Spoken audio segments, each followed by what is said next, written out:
Buenas noches, integrantes del seminario Páginas de Nietzsche. En esta oportunidad me dirijo a ustedes en nombre de Miguel Ángel Palacios y el mío, de Lina Pulido, para proponerles una síntesis a propósito de nuestra conversación de esta semana sobre los apartados 8, 9, 10 y 11 del Anticristo.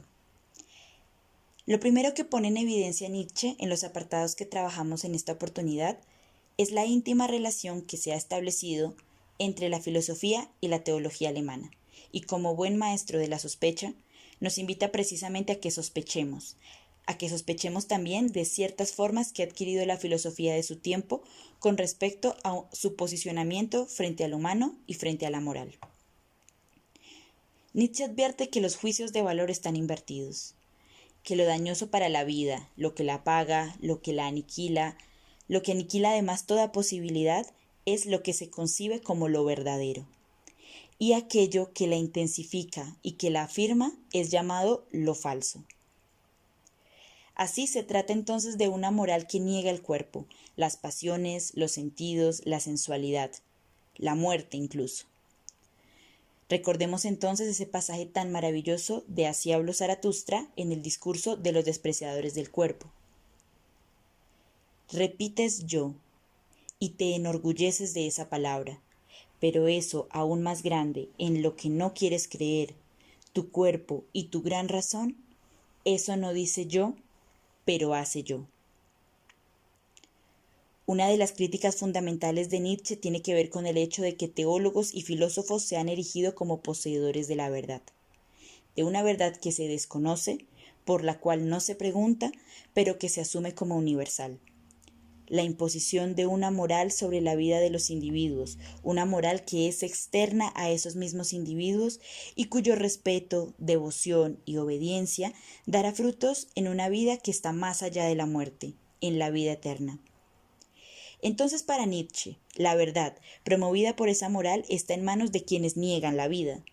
Los teólogos, quienes anulan toda posibilidad de pregunta y toda búsqueda de la verdad.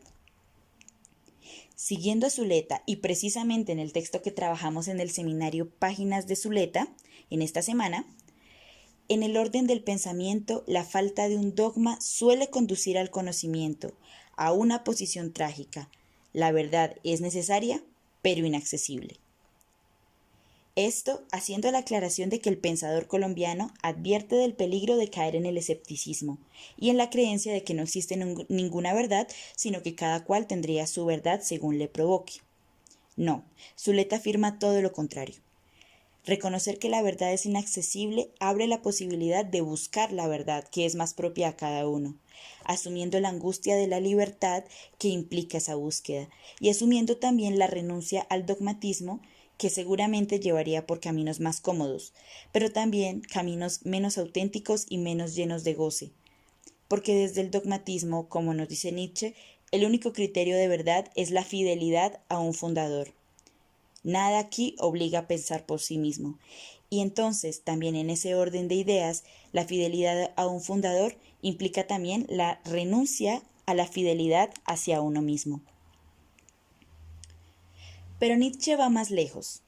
Afirma que el dogmatismo y el cristianismo ambicionan el poder, que en esa promulgación de la voluntad nihilista, de ese abandonarse a la verdad ajena que quieren alcanzar, es una forma también de una búsqueda del poder. No hay en esto nada entonces que sea inocente, ni que sea altruista, ni que tenga entonces un interés humanista, sino que hay una búsqueda del poder. De nuevo aquí podemos retomar a Zuleta, cuando analiza la intención de los sofistas griegos. La verdad es la manera que tienen de ocultarnos sus intereses y de dominarnos. La moral cristiana, desde su aparente objetivismo dogmático, promulga que existe una verdad que está por fuera del hombre, que está dada en sí misma en una autoridad, que es una realidad que todos debemos ver. A través de una pretensión universalista se confunde un deber individual e impuesto por unos pocos como el deber en general, el deber en letra mayúscula. Nietzsche rastrea esta concepción hasta Kant y a su pretensión de imperativos categóricos universales. el filósofo alemán advierte que existe en Kant un instinto de teólogo, que abre un camino clandestino hasta el mundo ideal o verdadero, y que entiende la moral como una esencia del mundo. En el pensamiento kantiano, especialmente en sus trabajos de índole teórica, se señalan los límites de la razón frente al conocimiento metafísico. Los conocimientos metafísicos siempre se plantean como irresolubles. Por ejemplo, la pregunta por Dios o por la libertad. Esas preguntas siempre llevan, en el campo de lo teórico, a contradicciones y que no pueden ser resueltas entonces por la razón misma. Sin embargo, aquí Kant hace un movimiento que da un giro completo a este planteamiento. Es lo que llama Nietzsche en este apartado un procedimiento astuto y pícaro.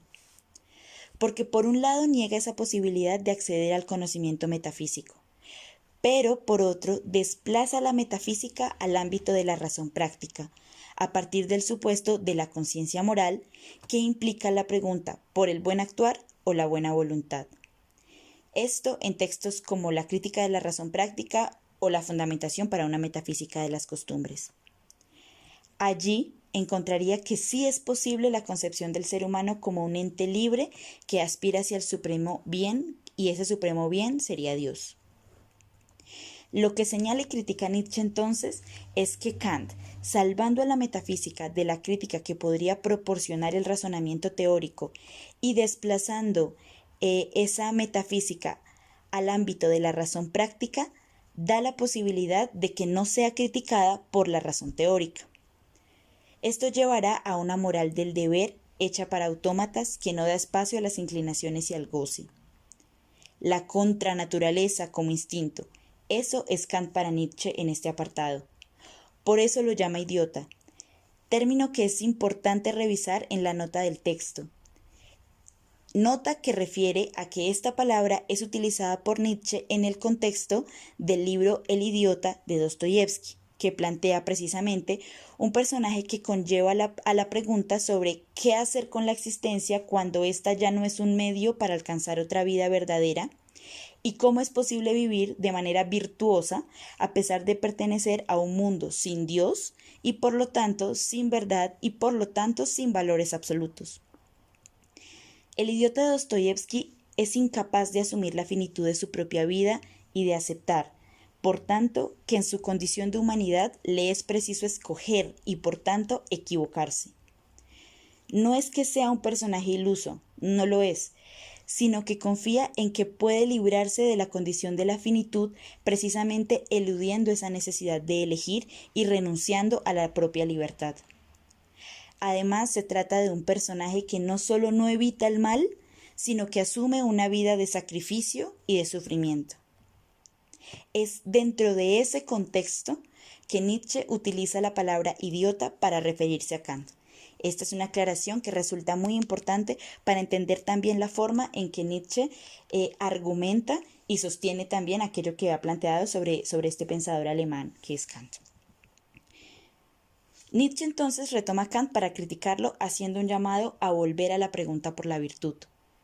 Una virtud que tiene que ser invención nuestra, donde cada uno invente precisamente sus propios imperativos categóricos. Hace que los lectores nos preguntemos ¿cuál es mi deber? Porque nadie puede hacer esa tarea por nosotros y ahí radica la crítica al cristianismo, que precisamente lo que hace es hacernos la tarea, porque nos impone sus valores, porque nos impone su moral, nos impone también un concepto de virtud y evita entonces que nos preguntemos ¿cuál es mi deber? Encontramos que el Anticristo es una invitación a las búsquedas personales.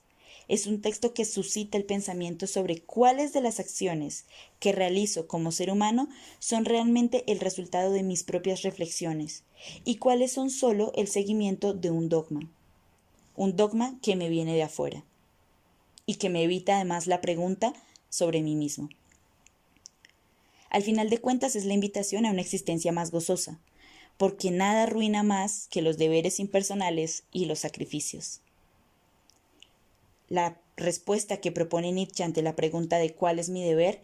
Es muy interesante y es necesario que sigamos llamando la atención sobre esa respuesta y que sigamos también pensando sobre las implicaciones que tiene. Creo que la respuesta a esa pregunta también tiene mucho que ver con aquello que se ha planteado y que hemos ido leyendo en el seminario de páginas de Freud a propósito del texto del porvenir de una ilusión.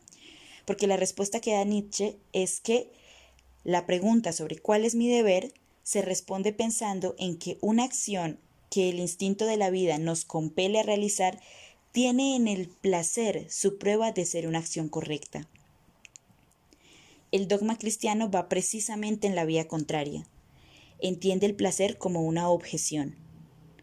Esa es la decadencia, para volver también sobre ese concepto que hemos venido empleando a lo largo de las diferentes semanas en las que hemos trabajado en este seminario y que debemos seguir construyendo. Entonces la decadencia es no pensar, trabajar y sentir desde una elección personal. Es vivir sin placer. La religión, precisamente, con sus valores impuestos, con su aniquilación de la pregunta, con su promesa de una vida más allá de la muerte y con su negación del cuerpo, es precisamente la decadencia. Muchas gracias por su participación en esta semana.